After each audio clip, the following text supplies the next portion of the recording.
tardes, bienvenidos a una nueva temporada de entrevistas aquí en Canarias al Día, en Mírame Televisión. A partir de ahora, como saben, todos los lunes y jueves tendrán de nuevo una ventana abierta con los principales protagonistas de la actualidad. La actualidad informativa y la actualidad festiva también, por qué no decirlo, pasa en la última semana por el municipio de La Laguna. Ayer miércoles fue el Día Grande, con el Día Grande del Cristo, con los fuegos, pero la realidad es que llevamos varios días de celebraciones. Nosotros hoy vamos a hablar de las fiestas del Cristo, en algunas cuestiones que consideramos importantes, pero en general de toda la actualidad del municipio de La Laguna, que también, fuera del ambiente festivo, ha tenido varios titulares en las últimas semanas. En algunos de ellos ha sido protagonista nuestro invitado de hoy, el portavoz de Coalición Canaria en el Ayuntamiento de La Laguna, Jonathan Domínguez, a quien ya damos la bienvenida. Jonathan, muy buenas tardes, gracias por estar aquí en Mírame Televisión. Buenas tardes, muchísimas gracias a ustedes por darme la oportunidad de estar también. ¿Qué tal las fiestas? No, de nada, hombre. ¿De qué tal las fiestas del Cristo?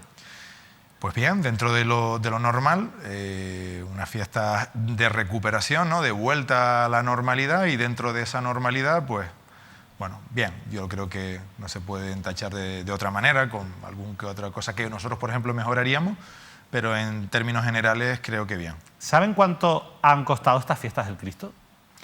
No, pediremos el expediente en breve, porque intuimos que han costado muchísimo dinero, pero bueno. Lo pediremos, el expediente, para poder evaluar con conocimiento de causa y quizás a lo mejor habrá que hablar no solo de cuánto han costado, sino de si hay dinero para poderlas pagar, porque lo que tenemos entendido es que se han hecho fiestas del Cristo sin RC, es decir, no se sabe cuándo van a cobrar los proveedores, por ejemplo. No se sabe cuándo van a cobrar los proveedores. ¿Por qué? Es muy probable, la información que nos llega, nosotros hemos hecho un cálculo de lo que ha gastado este gobierno en este verano en fiestas patronales de barrios y de pueblos. Tenemos conocimiento de que hay algunos proveedores que han prestado el servicio, pero el gobierno no les ha dado la RC, que es el documento de reserva contable para poder garantizar que se le va a pagar el servicio. Y con la modificación que hizo el gobierno en julio, que nosotros incluso apoyamos, que eran de 900.000 euros aproximadamente, el cálculo que se ha hecho de este verano más las fiestas del Cristo creo que lo rebasa e incluso puede que hasta lo triplique la cantidad de dinero que se ha invertido. Pues habrá que estar pendientes, lógicamente los proveedores no creo que eso les haga mucha gracia. Jonathan, voy a hablar precisamente de otro de los proveedores de servicios, por ejemplo, de ese festival de mayores que se celebraba el pasado 7 de septiembre, también dentro del programa de fiestas, de las fiestas del Cristo. Ahí actuaban los del Río, el coste de los del Río ha sido de 33.000 euros, y ninguno hemos podido ver en la web de Transparencia. Y una cosa que nos ha llamado mucho la atención, tenemos incluso imágenes de ese festival, es que la verdad que nos recuerda mucho a esos grandes eventos. Ahí los estamos viendo, y vemos al alcalde de La Laguna, Luis Geray Gutiérrez, esas guaguas que llegaban llenas de personas mayores, esos recibimientos, bueno, un baño de masas, ¿no? Quizás de los políticos con las personas mayores, abrazos, besos. Y esto nos recuerda mucho a las tan criticadas y llamadas por parte de la oposición en aquel momento fiestas de la mortadela que organizaba Coalición Canaria. Claro, Jonathan, ¿usted qué piensa de que ahora se celebren estos festivales de los mayores? Que, insisto, solo viendo las imágenes es difícil que no te recuerde a esas otras fiestas o llamadas fiestas de la mortadela. Miren, si esa fiesta de la mortadela, si la quieren llamar así, o ese festival lo organiza el partido político y lo paga con su dinero, pues está dentro del juego político y dentro de la propia estrategia de un partido en concreto para poder intentar llegar a un público concreto. Pero el problema de este tipo de eventos, en este caso concreto de las fiestas del Cristo, es que se paga con dinero público donde ya no solo era ese recibimiento en masa, casi bienvenido Mr. Marshall, llegó el alcalde a salvar a los mayores de La Laguna, sino también que se repartió propaganda claramente política en el evento, porque se hizo un folleto que era una especie de revista, de libreta, y que terminaba con 2 cartas del alcalde y del concejal de Servicios Sociales, donde poco más que hablaba de sus bondades de su gobierno, como si estuviera haciendo una presentación de su programa y de sus resultados, pidiendo, casi reclamándole el voto a los mayores porque se han preocupado por ello. Yo creo que a los mayores hay que tratarlos bien. Nosotros desde Coalición Canaria apostamos por la dinamización de los mayores. De hecho, nosotros hemos sido los defensores de, por ejemplo, programas tan importantes como es Ancina, el del Cabildo, que el gobierno socialista se lo cargó. y era un programa de dinamización para las personas que ya se han jubilado, que tienen derecho al ocio y que en muchas ocasiones, por sus bajos recursos económicos, no tienen la posibilidad de poder acceder a la cultura, al ocio, a los talleres, a la gimnasia, al deporte, a las excursiones, al turismo activo de los mayores. ¿Y qué diferencia hay con esto, o este acto con aquellos actos? Bueno, nosotros nunca nos gastamos tan cantidad de dinero en el concierto para los mayores de las fiestas del Cristo. Es verdad que la justificación que ha puesto el gobierno es que llevábamos 3 años sin gastar nada y que era bueno hacer algo importante, algo grande. Es un acto que además cuenta con el beneplácito del Consejo Municipal de Mayores, o sea, donde están todos los colectivos representados, y nosotros ante eso pues no tenemos nada que objetar. Si los mayores quieren un festival, hay que darle el festival a los mayores, es su momento, es su día dentro de las fiestas del Cristo. Una cosa es eso, que nosotros como Coalición Canaria apoyamos, defendemos y creemos que se tiene que hacer, y otra cosa es la utilización de ese evento como se ha utilizado políticamente hablando. Porque es que a mí lo que me viene a la mente es, recuerdo titulares muy importantes del Partido Socialista o incluso de Rubén Ascanio en el mandato pasado contra el encuentro municipal de mayores que se celebra todos los años en La Laguna, donde ellos decían que íbamos nosotros saludando mesa por mesa. Una cosa es que se organice un acto y se invite a toda la corporación, como hacíamos nosotros con los encuentros de mayores, y iban los concejales que querían y saluda a la gente como usted quiera, es un acto público, y otra cosa es organizar el concierto, no invitar a la oposición a ese recibimiento que hicieron en las guaguas, por ejemplo, lo cual diría, oye, no podemos decir nada porque nosotros también nos invitaron a eso. No, no. Esto se ha hecho expresamente para que el alcalde quede bien y que Rubén Ascanio quede bien. Ante eso, pues, ¿qué podemos hacer? Pues esperar, pedir las cuentas y creo que la gente es lo suficientemente inteligente. A veces se piensan que organizando este tipo de eventos y demás, pues pueden engañar a los mayores. Mira, les puedo asegurar, nosotros los hacíamos y a los mayores no los engaña. O sea, nosotros se hacían unas actividades para que los mayores tuvieran esa alternativa de ocio, pero a los mayores no los engañas tan fácil. Los mayores saben perfectamente lo que quieren, saben lo que tienen y saben quiénes están gobernando. Jonathan, vamos a cambiar de asunto, aunque vamos a seguir un poco vinculados a las fiestas del Cristo. Al final es una fiesta con una clara naturaleza religiosa, ¿no? No olvidemos que al final el municipio de La Laguna tiene una vinculación muy estrecha con la Iglesia Católica. La tiene porque precisamente el obispado se encuentra en el municipio de La Laguna, y la realidad es que el papel del obispado, y en concreto del obispo Bernardo Álvarez, se ha puesto en tela de juicio, sobre todo en las últimas semanas, a raíz de esas informaciones exclusivas que ha contado la cadena SER, donde han salido a la luz testimonios y también documentos que evidencian que por parte del actual obispo, entonces vicario general de la Iglesia, podría haberse llevado a cabo pues un ocultamiento, un encubrimiento de supuestos abusos sexuales que han relatado ya al menos 3 víctimas a los micrófonos de la cadena SER. Por cierto, abusos sexuales por parte de un párroco también del municipio de Tejina, en este caso del municipio de La Laguna, perdón, en este caso del pueblo de Tejina. Jonathan, a mí me gustaría saber su opinión sobre estos hechos.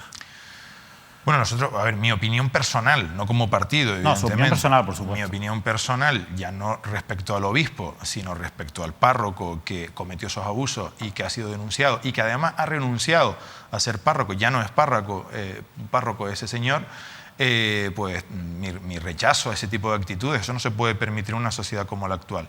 Respecto a si el obispo lo ocultó o no lo ocultó, yo creo que si hay pruebas de eso, quien las tenga tiene que acudir al juzgado y en todo caso denunciar al obispo.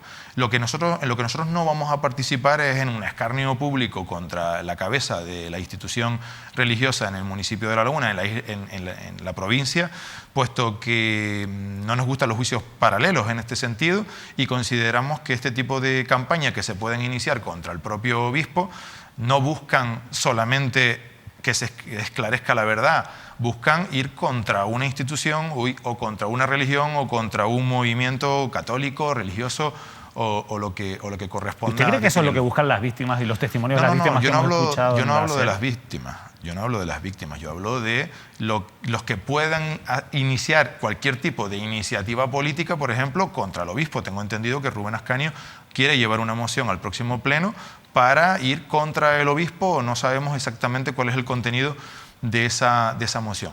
Nosotros en ese aspecto, pues poco tenemos que opinar como partido, como institución. Nosotros queremos que se respeten los tiempos de la justicia y si alguien tiene prueba de que el obispo ha encubierto a este delincuente, al fin y al cabo, pues que lo denuncie y que vaya por el procedimiento que corresponda. Pero no creo que le corresponda al Ayuntamiento de La Laguna en pleno intervenir en un proceso que además judicialmente todavía está abierto y que ni siquiera es competencia de lo que es la propia corporación local. Eso respecto a ese caso en concreto. Respecto a las víctimas, todo nuestro apoyo, es decir, nosotros tenemos que acabar con ese tipo de actitudes. La persona causante de ese daño ya ni siquiera es párroco, o sea, directamente fue expulsado o no sé cómo fue el tema, pero la información que nosotros tenemos es que ya ni siquiera es párroco y fueron unos hechos de hace como 20 años, 15, 20 años aproximadamente, que el tiempo no quita dolor a la situación, pero sí creo que hay que dejarlo claro en el ámbito político sobre todo. A nivel institucional, nombraba usted la posición de Rubén Ascanio. De momento, del grupo de gobierno es la única posición crítica con la figura del obispo Bernardo Álvarez que hemos escuchado a raíz, insisto, de estas noticias. No hemos escuchado declaraciones del alcalde Luis Geray Gutiérrez y sí que hemos visto, esto forma parte del protocolo, bueno, pues la presencia, lógicamente, del alcalde, los concejales en actos religiosos en los que han coincidido, lógicamente, con el obispo. Yo entiendo por su respuesta que usted considera que este tipo de actos institucionales siguen siendo justificados, que no, el alcalde está bien lo que está haciendo, apareciendo y no dando de lado al obispo, es que como sí que ha hecho Rubén Ascanio en este caso. Bueno, es que Rubén Ascanio no ha ido a ningún acto religioso, pero por principio, es decir, Rubén Ascanio, que es algo que es coherente. Yo le he visto en algún acto con el obispo anteriormente a Rubén Ascanio. No, actos políticos donde el obispo ha ido a algún acto sí han estado, pero a misa, lo que es a misa, yo Rubén Ascanio todavía no lo he visto en ninguna misa en este mandato, y es algo que es coherente con lo que siempre ha defendido. Yo ahí no tengo nada que decirle. Peor es quien va a misa, no cree en nada de lo que está pasando en misa, en los medios de comunicación critica abiertamente al obispo o a los curas o a los párrocos y después va a la misa y se pone en la procesión a desfilar o delante de San Bartolomé de Tejina para salir el primero, incluso empujando para poder salir en la fotografía. ¿A quién se refiere? A Santiago Pérez, por ejemplo. Los posicionamientos de cada uno y cómo actúa en el día a día son responsabilidad de cada uno. Nosotros participamos en misa. Bueno, yo soy cristiano, soy católico, no soy practicante, porque para ser practicante tienes que cumplir una serie de requisitos y yo no los cumplo. Por lo tanto, pero en mi papel institucional, como concejal de la oposición, como líder de la oposición, en este caso yo participo en los actos institucionales porque los actos no son de la Iglesia, los actos son del pueblo, son de la gente, son del municipio, son nuestras señas de identidad. Y nosotros no podemos ir contra nuestras señas de identidad. Y el Cristo de la Laguna representa en La Laguna buena parte de nuestra identidad como pueblo. ¿Por qué no podemos ir? En el Cristo de la Laguna representa buena parte de la identidad como pueblo y hay una organización que es la Esclavitud del Cristo, que es fundamental. Incluso en la presentación de los actos de las fiestas del Cristo había un representante de la Esclavitud del Cristo. Se lo pregunto porque también ha habido polémica en torno a esa discriminación que se hace en esta organización para que no haya mujeres. ¿Usted qué opina de que una organización de estas características no permita que haya mujeres en su seno? Yo, sinceramente, cuando oigo ese debate, yo soy esclavo del Cristo también. ¿Usted es esclavo del Cristo? Sí, yo formo parte de la esclavitud del Cristo. No he participado en ninguno de los órganos ni en ninguna de las asambleas en las que se ha tomado decisiones sobre este tema. Yo, personalmente, dejaría que si las mujeres quieren ser esclavas del Cristo, pues que se cree la sección femenina o como corresponda que se tiene que crear de las mujeres dentro de la esclavitud. Pero también es cierto que, conociendo el procedimiento como se ha llevado a cabo, la justicia le ha dado la razón a la esclavitud. ¿Por qué? Porque dentro de la libertad de asociación en este país, usted puede hacer una asociación solo de mujeres, también. Puede hacer una asociación solo de hombres. Y eso no es ilegal, eso no es inconstitucional, porque es una organización privada. Yo también escuché a la gente de Podemos cuando salió la sentencia de lo de la esclavitud diciendo poco más que como no dejaban que se apuntaran las mujeres en la esclavitud, había que quitarle todas las subvenciones. Esa era mi próxima pregunta. ¿Usted cree que hay que quitarle las subvenciones a este tipo de organizaciones que discriminan a las mujeres? Hay que quitarle las subvenciones a las asociaciones de mujeres porque solo aceptan a mujeres y no aceptan a hombres. Yo creo que no. Cada asociación tiene un fin social y la administración actúa con esa organización, con sus proyectos sociales, con sus fines sociales, y si corresponden con un beneficio general, hay que subvencionarlo. Y en el caso de las subvenciones que recibe la esclavitud del Cristo, recibe subvenciones para recuperar joyas patrimoniales de nuestro municipio, como es el retablo del Cristo, el santuario del Cristo, la imagen del Cristo, o lo que es el patrimonio, que es propiedad de la esclavitud, es propiedad privada y se le da unas subvenciones para recuperarlo, exactamente iguales como las que se le dan o se le quieren dar, por ejemplo, al Ateneo, a la Real Sociedad Económica, al Orfeón o a cualquier otra institución cultural también, con una serie de normas internas para que recuperen parte del patrimonio de la laguna, o incluso cuando hacíamos los ARRU, los planes de rehabilitación del casco histórico de las viviendas privadas, también se le daban subvenciones a personas particulares para ayudarles a rehabilitar el patrimonio de la ciudad. Está todo dentro de la normalidad en cuanto a darle una subvención o no, con independencia de que los estatutos de la esclavitud digan que, oye, pues los estatutos de la esclavitud dicen que no caben mujeres. Pues a lo mejor en el futuro, cuando cambie la directiva o cuando entre en otra generación dentro de la propia esclavitud, deciden modificar los estatutos. Pero ojo, es que los esclavos eligen a su junta directiva y su junta directiva les representa. Vamos a seguir hablando de dinero, pero de otro tipo de dinero, de contabilidad en este caso, porque ustedes también han sido, lo decía al principio, noticia en estos días porque han denunciado en rueda de prensa lo que consideran que son graves irregularidades en la gestión contable del Teatro Leal de La Laguna. Nos han informado de que no existen precios públicos aprobados, no están actualizados los precios públicos. Esto genera una serie de contratiempos, seguro que usted me los va a contar ahora, pero a mí me llama sobre todo la atención la parte en la que ustedes insisten en que no tienen información sobre cuánto dinero se ha recaudado y llegan a preguntar dónde está el dinero de las entradas que se ha recaudado del Teatro Leal. Usted me está diciendo a mí que no existe una contabilidad, que no hay funcionarios y personal del ayuntamiento que lleve, como tiene que ser legalmente, las cuentas de cuánto dinero se ha ingresado por las actividades del Teatro Leal. Lo hemos denunciado en prensa. Nosotros hemos solicitado por escrito al Organismo Autónomo de Actividades Musicales la liquidación de las taquillas del Teatro Leal de los últimos 3 años y nos han dicho que no están, que no existen. ¿Que no están o que no le dan esa información? No las han facilitado porque tenemos información de que al día en el que lo solicitamos no existía. A ver, a nosotros nos llega una... ¿Tienen información? Es que, perdona, sí, Yolanda, porque es importante. ¿Tienen información sí. de que cuando lo solicitaron esa información, que no se la dieron, es porque no existía esa Nosotros no solicitamos la liquidación porque sí, ¿no? Porque se nos ocurrió, ahora vamos a solicitar esto para ver si hay algo. No, nosotros no tiramos barro, como hace Santiago Pérez con sus denuncias. A nosotros se nos da un chivatazo desde el propio organismo donde se nos indica, ojo con esto, no se han aprobado los precios públicos y la contabilidad no cuadra, por eso no se ha podido presentar. Para que la gente lo entienda, cuando tú tienes, por ejemplo, un bar, ¿vale? Tú montas un bar, derecho mercantil, y tú tienes que llevar la contabilidad de tu negocio. Tú, cuando vas a hacer la caja, para poder saber lo que son beneficios, lo que son gastos, lo que son inversión, pues lo primero que tienes que saber es cuánto te cuesta lo que tienes ahí, cuál es el precio que vas a ponerle al público para poder posteriormente hacer la contabilidad y saber cuáles son los resultados.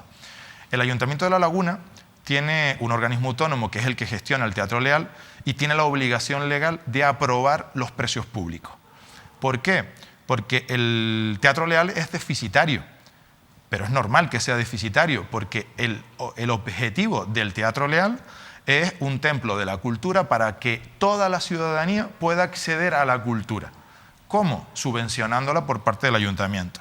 Y ahí vienen espectáculos que si ustedes fueran a pagar la entrada completa, pues a lo mejor costaría una entrada de 60, 70 euros para algunos de los espectáculos que hay en el Teatro Leal, que se hacen en teatros privados en Madrid a precios desorbitados. Yo he visto entradas de espectáculos que han habido en el Teatro Leal en Madrid a 100 euros, por ejemplo, y en el Teatro Leal a lo mejor están a 15 euros. ¿Por qué? Porque ese es el objetivo del Teatro Leal, que el ayuntamiento invierta dinero público en poder darle la oportunidad a los laguneros de que en ese lugar vengan determinados artistas y que a precios rentables pues puedas tener un buen espectáculo. Al aprobarse esos precios públicos se define cuál es la subvención o la aportación que va a hacer la administración o cuánto va a cobrar si vas a taquilla. Es decir, si hay un espectáculo donde se va a taquilla, pues bueno, pues con los precios públicos tú calculas y tiene que ser totalmente transparente, porque aquello es público. Es decir, aquello no es la casa de Pedro o la casa de Juan, aquello es una institución pública que tiene que tener una contabilidad, tiene que haber unos precios públicos aprobados para que posteriormente, al año, se haga la liquidación y se sepa cuánto se recaudó, cuánto fue lo deficitario del Teatro Leal para saber cuánto hemos invertido en esos espectáculos. Cuando no existe contabilidad, una cosa que nos sorprende es que si no hay precios públicos, ¿en base a qué has contratado a empresas privadas para que lleven la taquilla del Teatro Leal?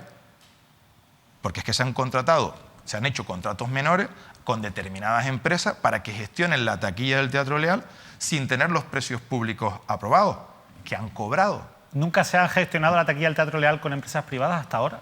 Sí, pero con precios públicos aprobados para saber lo que cobran. O sea, el problema no es que lo gestionen empresas privadas, sino que los precios públicos no están aprobados. Es que si están los precios públicos, tú se los adjudicas a una empresa privada y esa empresa privada hace una liquidación con el ayuntamiento y sabes lo que le está cobrando esa empresa privada a los ciudadanos. Es que si no está el precio público, puedes cobrar otro precio por una entrada y la diferencia, ¿dónde está? Es que no hay control en la taquilla si no hay precios públicos. Y ese es el problema del Teatro Leal en este momento, que llevan 3 años organizando eventos sin precios públicos y sin una liquidación de esos precios ¿Y ustedes públicos. esto lo han llevado ante la audiencia de cuentas? Sí, podíamos haberlo llevado directamente al juzgado ya, porque tenemos datos y pruebas suficientes como para considerar que posiblemente hay algo en el Teatro Leal. Cuando dice que haya algo, quiere decir que se ha recaudado... Posiblemente hay un desfalco. desequilibrio, un desfalco. Hay un desfalco posiblemente. Un desfalco en el Teatro Lo que no Leal. sabemos quién lo ha hecho y si lo hay, quién es el responsable. ¿Y eso quién lo puede determinar? Una auditoría. Pero eso es una acusación muy grave. Tienen que tener ustedes ahí, bueno, una documentación interesante que entiendo que todavía no han hecho pública. Hemos pedido la liquidación de las cuentas del Teatro Leal de los últimos 3 años. No nos las han facilitado porque no están los precios públicos aprobados. Si hubieran precios públicos aprobados, estaría esa liquidación. Como no está esa liquidación, la única manera que tenemos de poder saber qué pasa en el Teatro Leal es que se haga una auditoría pública. Pero no de una empresa que contratas a dedo para que te haga la auditoría que tú quieres.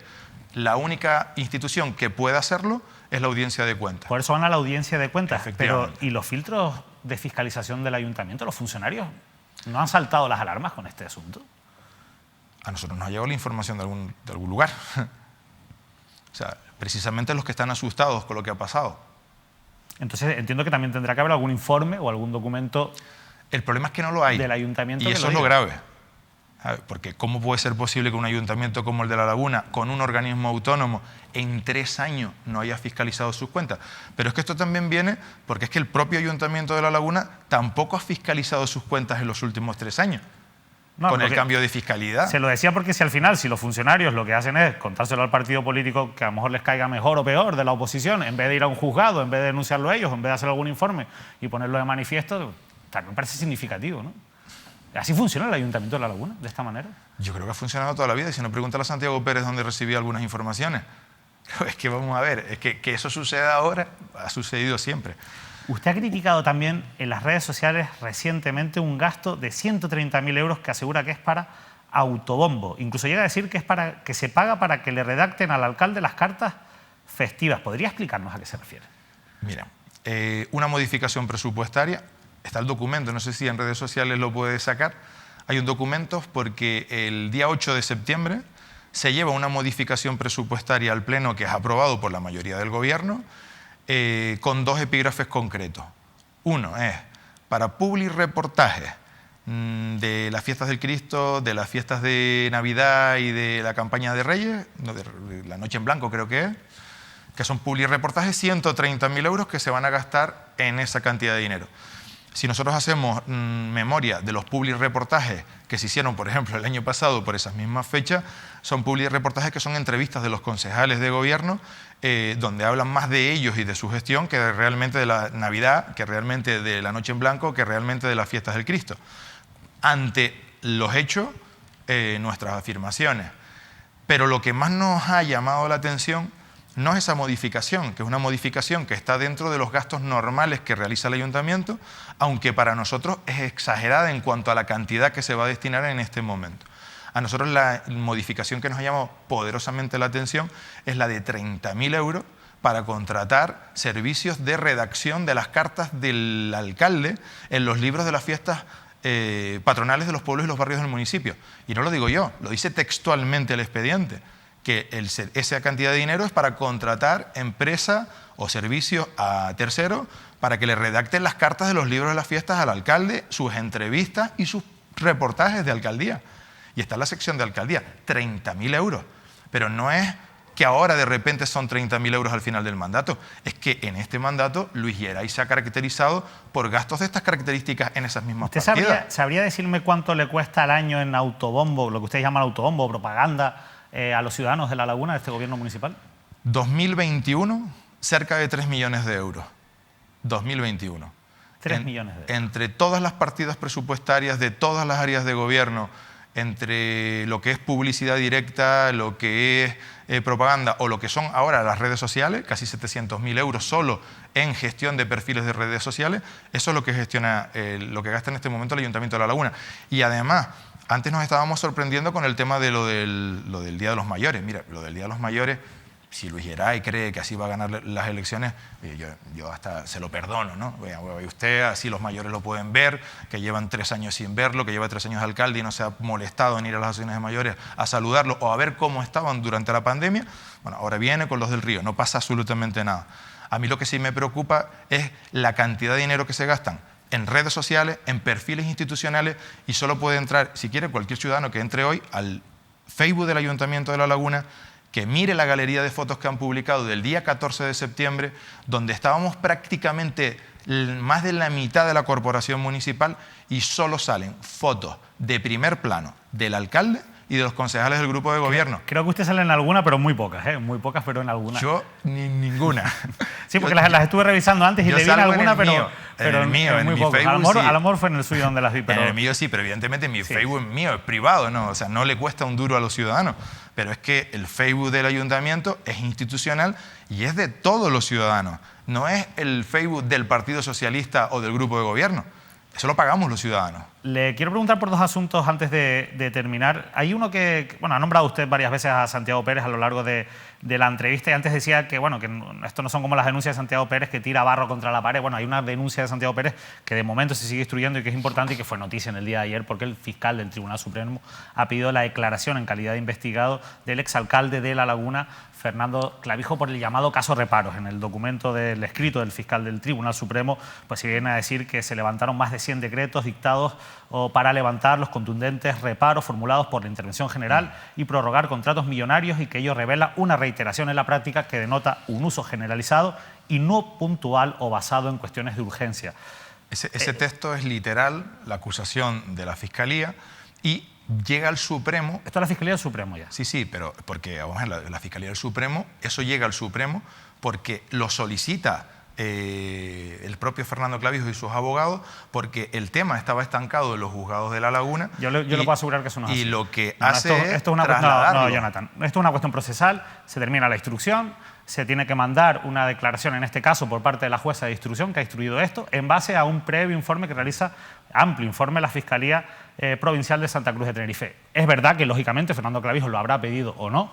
En este caso sí que lo ha pedido, sí lo ha pedido, lógicamente. Que vaya ahí al Supremo para... Pero no, esto no va al Supremo porque lo pida Fernando Clavijo, va porque así lo considera la jueza de instrucción y porque así se lo ha pedido la fiscal. En cualquier caso, esto no se trata de un debate procesal sobre cómo está el procedimiento, sino quería saber su opinión sobre este asunto concreto, sobre el caso Reparos. Al final, bueno, ya veremos en qué acaba, ¿no? Yo creo que el caso Reparo, si llegara en algún momento a condenarse algo del caso Reparo, yo creo que van a tener que empezar a temblar todos los ayuntamientos de España, porque no hay un solo ayuntamiento de España que no haya levantado reparos de las mismas características para poder prestar servicios públicos. Pero es que aquí hay más de 100 reparos, que es lo que le llama la atención al fiscal, lo entiendo. Sí, pero hay más de 100 reparos porque es un momento determinado en el municipio de La Laguna donde no hay personal para tramitar determinados expedientes y al final se provocan esos reparos.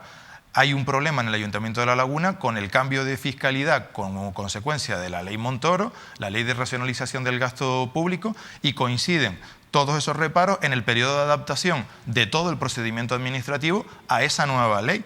Es decir, estamos hablando de un periodo determinado donde en todos los ayuntamientos de España hay un número de reparos de esas características. Y un reparo, para que la gente también lo entienda, porque un reparo no es que ya has cometido un delito.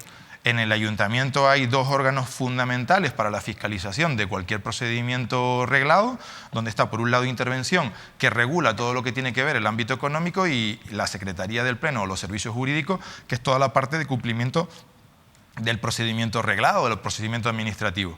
Cuando Intervención detecta que en la parte que a ellos le corresponde falta algún documento, algún trámite no se ha hecho tal y como entiende Intervención, se eleva un reparo y posteriormente ese reparo se levanta si hay un informe jurídico que avale que se ha procedido a solventar ese problema, o directamente porque se considera que el interventor no tiene razón, y no lo considera el político, lo considera el otro funcionario que hace el informe de levantamiento del reparo. Si no existiera ese otro informe de un funcionario donde avala que se levante el reparo, ahí sí podríamos estar ante un problema, pero que yo sepa no es el caso. Vamos a ver, como usted bien dice, seguro que hay muchísimos alcaldes y concejales muy pendientes de cómo se resuelve el caso reparos de cara a cómo gestionar en el futuro pues, este tipo de situaciones.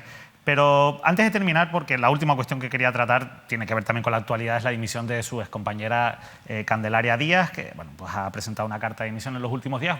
La carta ha trascendido en los medios de comunicación. Nosotros le vamos a leer algunas pequeñas partes de ese documento. Llevo 3 años aguantando que algunos compañeros de nuestro partido, para afianzar sus aspiraciones personales, me hayan impedido desarrollar adecuadamente mi trabajo como concejal, aislándome descaradamente y poco a poco en la toma de decisiones. Esos compañeros haciendo que me sienta maltratada desde hace tiempo. Esos compañeros han generado rumores totalmente falsos sobre mi persona que hacen que Candelaria se sienta maltratada, y todo ello con la intención de desprestigiarme y con ello lograr agotarme y empujarme a abandonar el partido. Bueno, la carta sigue, como están viendo ustedes espectadores ahí, en esa línea, en ese tono.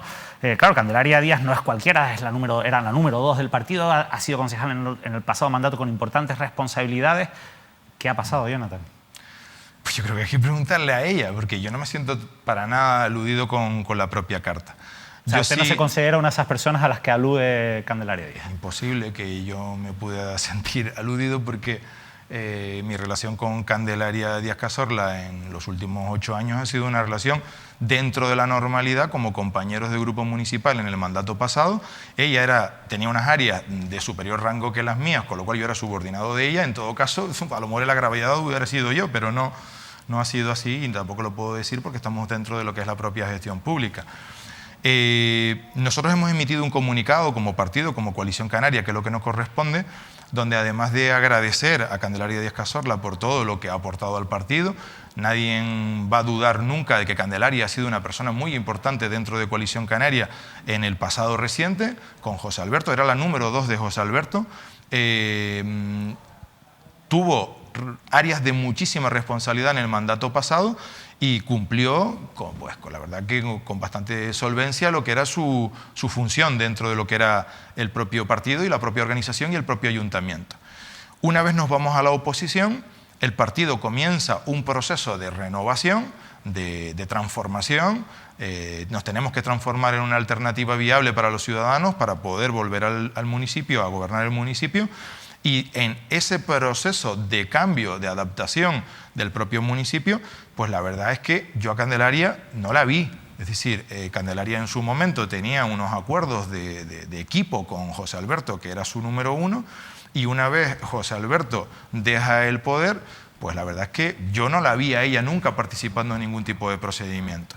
La renovación del propio partido en Coalición Canaria ha sido ejemplar. Por un lado, el nombramiento del nuevo secretario general de Coalición Canaria de La Laguna, Fran Hernández, cumplió con todos los requisitos legales establecidos internamente de transparencia y de participación interna. Han sido los afiliados de Coalición Canaria los que eligieron a Fran Hernández como nuevo líder del partido en La Laguna, porque el líder es el secretario general. Y posteriormente, cuando se me nombra a mí portavoz municipal, se cumple. Incluso vamos más allá de lo que está obligado, porque lo normal es que el portavoz municipal lo elige el propio grupo municipal o el número 1 del partido, ¿no? Lo elige a dedo, pum, tan, tú eres el portavoz y tú eres el portavoz adjunto. Cuando a mí se me plantea varios compañeros de ser el portavoz municipal, yo pedí que fuera un acuerdo consensuado y con el mayor respaldo posible. Y primero lo aprueba la Ejecutiva, posteriormente lo aprueba la Asamblea del partido y finalmente el Grupo Municipal, con lo cual más respaldo imposible para poder ser el portavoz municipal. Y el proceso de candidatura, ya ni te cuento, a mí me eligen candidato Coalición Canaria por aclamación, tanto de todas las personas que podían haber firmado para avalar mi candidatura como de la propia Asamblea. Entiendo, por lo tanto, no me siento aludido. No se siente aludido y usted descarta, usted por lo menos no ha visto que se haya maltratado a Candelaria Díaz sí, en esos términos. O sea, agradecimiento a Candelaria por todo lo que ha aportado al partido. yo le deseo la mayor de las suertes posibles en cualquier proyecto que quiera emprender, sobre todo en el ámbito profesional, porque sé que ella está con su empresa y no tiene tiempo suficiente para poder atender las obligaciones del cargo, y lo coherente, lo normal, cuando una persona no puede ir a los actos públicos, no puede ir a las procesiones, no puede ir a ninguna actividad, siendo cargo electo, es lo que ha hecho Candelaria. Es decir, mira, no me siento identificado con el proyecto, creo que mi etapa ya pasó, no quiero seguir, presento mi baja como afiliada y entrego el acta al partido. Chapó por Candelaria Díaz Cazorla, mi agradecimiento eterno, mi felicitación por esa decisión, por su coherencia, y muchísimas gracias por los servicios prestados. Pues Jonathan Domínguez, fíjese, le estaba escuchando y le agradezco la respuesta, pero estaba comprobando a ver si es verdad o no que usted salía alguna foto suya en el Facebook de La Laguna en los actos del Cristo, y la verdad es que por lo menos de cerca usted no sale en ninguna, tiene usted razón y se la voy a dar porque es así. Yo, si lo vi a usted, probablemente haya sido en sus propias redes, porque es verdad que aquí aparece alguno, pues el presidente del Gobierno de Canarias, por supuesto el Gobierno municipal, el presidente del Parlamento de Canarias, el presidente del Cabildo. Mira, y te voy a retar a un juego. Mira, fíjese, Alfonso Cabello es el único miembro de Coalición Canaria que así he podido ver yo rápidamente, pero nos tenemos que ir. El juego, si quieren, si me lo dice rápido... Es que mires las demás galerías de los últimos 2 años para que te des cuenta que es la tónica del perfil institucional del Ayuntamiento de La Laguna. Jonathan Domínguez, de verdad, muchísimas gracias. Ha sido un placer tener esta entrevista en Mírame Televisión. Gracias a ustedes. Nosotros nos despedimos rápidamente, ya nos hemos pasado de tiempo, pero bueno, era el primer programa y había muchísimos asuntos sobre la mesa que tratar. Que pasen una feliz noche. Volvemos con más entrevistas la próxima semana.